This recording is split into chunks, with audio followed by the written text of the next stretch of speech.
I really am. I'm gonna be more positive. That's a goal of mine too, right? Yep. And that's hard.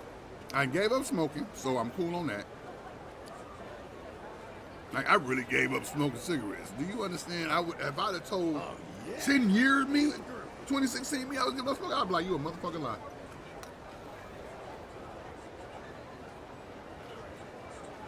But you also had half people around you that, you know what I'm saying? They I don't ain't gonna smoke say cigarettes. helped you. Yeah, Y'all you know did, what I'm but saying? y'all don't smoke cigarettes.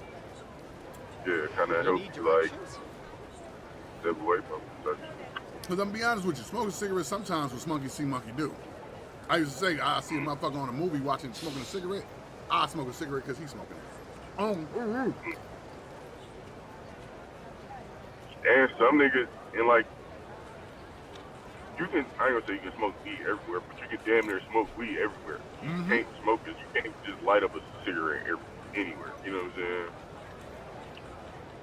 And that's another play. I Like gotta go somewhere that I can smoke weed. If I can't smoke weed in your state, I'm not coming there. my man's, he smoked Capones and shit, and he hopped in my whip yesterday, you know what I'm saying, at the funeral on the way to the crib, and he like, bro, you mind if I smoke this in here? I I'm like, I kinda do. really don't. Right, Yeah, I I'm like, really do. like, I really don't want you to, but I'm about to light up a blunt at the same time, so it's cool. Just roll your window down. All right. All right. And see, that's another thing. I'm getting too tired nice. waiting. Because I really wouldn't want you to. But I understand the frustration. I understand how you sometimes you need to do it. Go ahead. And because you probably you Nigga, asked, I would let you do it. yeah, Now had he lit that I bitch said, out when he got in this motherfucker, I really don't want. and I'd be like, put that bitch out, and he'd be like, well, you And smoke no, weed. hey, he just hopped in the fryer, lit a cigarette. We'd have been there boxing. Nigga, what? What you doing, gang? But dog, you smoke weed. I don't give a fuck. It's my Nick. Get out my car, bro. Boxing. leave my car, bro. I can't get it. No, bro, get away from me, bro. I will sit out. Get away from me, gang. Oh, nigga, you petty. I'm nigga. petty. Now that And I just had that whole conversation and realized that's a real conversation with motherfuckers. Motherfuckers be feeling like, bro, what you talking about? But you do. You ain't about what I do. You ain't about what I do. And the only reason I'm mad, do you understand? The only reason I would be mad at that is because you got in my car and just lit that bitch up. Why would you do that? I'm getting tired waiting. Why would you do that? Yo, Dorian, you still here?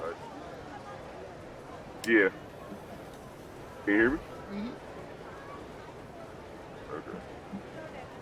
Like when I smoke squares, I never got nobody's car and just lit the fuck up. I would ask. You Who have are to, we mad at? you have, Nobody, you Oliver. have to. Oh, Oliver, I got one for you. Wait, Oliver, you're a cab driver, right? You have no smoking in your cab?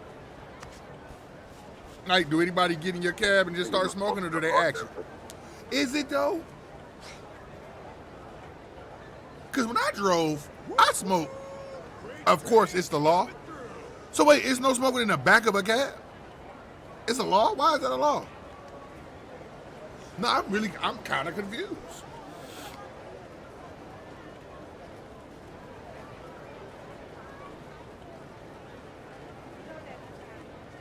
Because what really pisses me off, another thing, You need directions? people are like, oh, you a smoker. Yeah, I smoke weed, yes. But I don't smoke cigarettes or vape. When motherfuckers talk about smoking cigarettes, you gotta throw vape in there too. I had people try to sneak. Everybody sneaks in vapes. That's really a drug. Niggas is addicted to that. I be at the plant and motherfuckers will be looking around. Like, nigga, it all of a sudden smell like Febreze in this bitch. Pineapples and peaches. Come on, gang. You telling me there ain't nobody noticing that? Like, and I'm talking about, and you right, they be sneaking and hitting the vape like they smooth with, they be crossing their arms. Like, nigga, what is y'all doing? I'm still here. I'm about to mute myself. I'm about to walk in real quick. I pull over and say, if you ain't gonna cut that shit out, you not. Man, for real, bro, because that's stupid, bro. But what if they asked you, though? Like, would they be like, hey, man, can I go ahead and hit this real quick if I roll the back window down a little bit? I feel like if someone asks me, I'm more inclined to be like, all right, go ahead.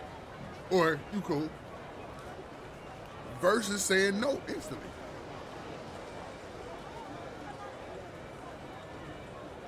I believe that, too. I think if I got the back of the cab, like, bro, wait, what about weed, though? You let them hit the weed pen? Now, you are a smoker. Do you allow that? Or you say no smoking, period, because it's the law? Is that the reason why you're saying no? Or is it personal preference? Well, we about to get this next mission started. Let me go ahead and match you.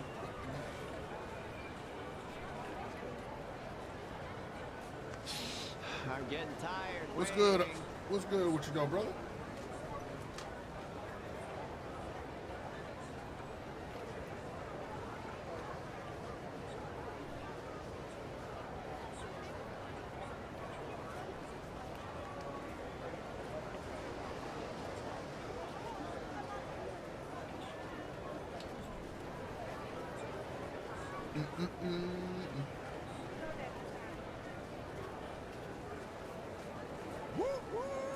Freight trains coming through. Okay.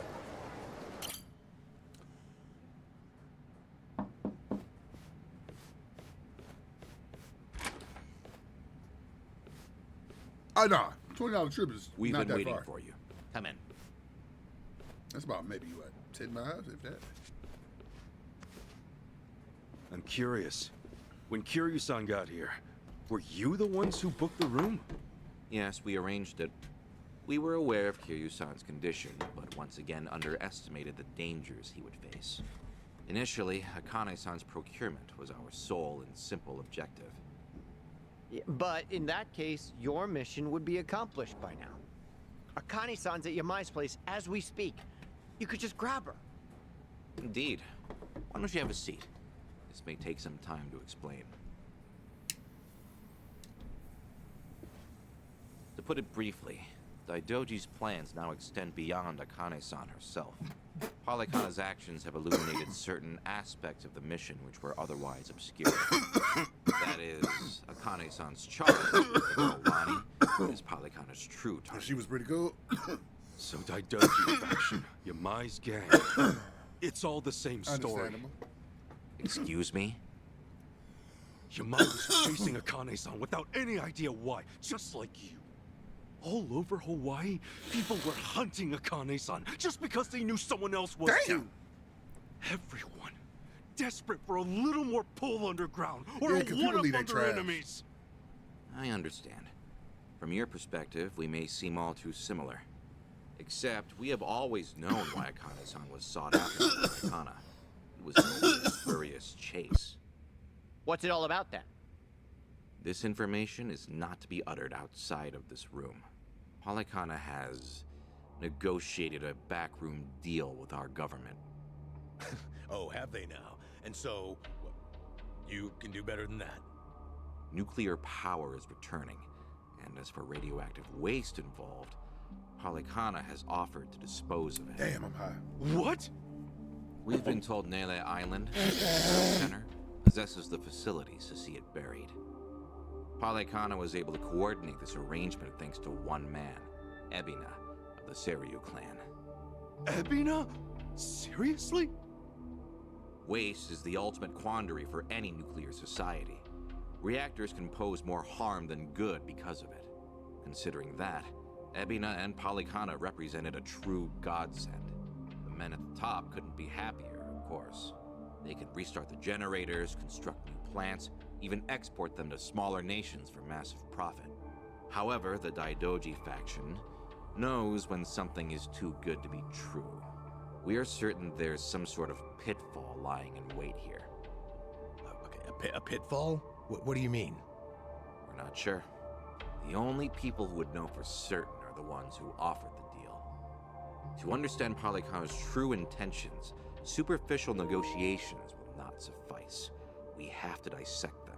God The damn. only way to manage that is with the proper bait. So they're just bait to you? Akane-san and Lonnie? Yes, the Daidoji faction has seen fit to share that with us under the circumstances. Hanawa's death was unusually blindsiding. So give it to us straight. You Daidoji guys. You're like actual evil masterminds.